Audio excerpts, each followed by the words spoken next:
देखिए ये क्वेश्चन पूछा हुआ है, area under the curve y is equal to mod x plus one and x axis from x is equal to -2 से +2।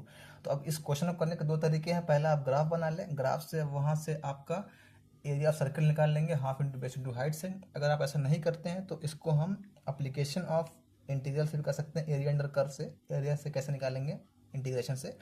इस इंटीग्रेशन को हम ब्रेक करेंगे -1 पे, क्योंकि -1 से कम पे नेगेटिव रहेगा और -1 से बड़े पे पॉजिटिव रहेगा। तो इजी जो मेथड है हमारा वो है ग्राफ से कर लेते हैं इसको हम। तो इसका अगर हम ग्राफ बनाएंगे y is equal to mod x plus one का, तो ये कुछ इस तरीके से देखिए बनेगा। ये कुछ इस तरीके से इसका ग्राफ यहाँ पे ये बनेगा। अब ये पॉइंट हो गया x इज इक्वल टू -1 का हो गया। अब हमें चाहिए -2 से लेकर के +2 तक के बीच में। तो -2 जाहिर सी बात है कहीं यहाँ पे आएगा और +2 कहीं यहाँ पर आएगा।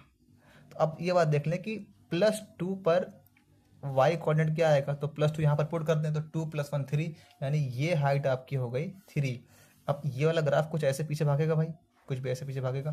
तो अब -2 यहाँ पुट करेंगे तो -2 + 1 -1 और -1 का मॉड कितना 1, यानी कि -2 पर y कितना आ जाएगा, कुछ इस तरीके से ये 1 आ गया। यानी ये 1 आ गया और ये डिस्टेंस कितनी है, क्योंकि ये 1 है तो ये भी 1 हो गया, तो ये 1 हो गया। तो इस ट्राइंगल का एरिया क्या आ गया, इस ट्राइंगल का एरिया आ गया half into base into height, यानी कि 1/2 आ गया। अब हमको -2 से 2 तक चाहिए, हमने -2 से -1 तक का निकाल लिया। अब -1 से 2 तक का निकालेंगे तो ये कितना है, ये हो गया आपका 3, ये है आपका 3। तो इसका आएगा 1/2 into base into height, that is 9/2। दोनों को ऐड करेंगे तो 1/2 9/2 कितना आ जाएगा आपका 10/2। 10/2 खत्म हो गया 5 हो गया। तो यहाँ से इस क्वेश्चन का सही जो आंसर आएगा वो आपका आ जाएगा ऑप्शन नंबर A 5।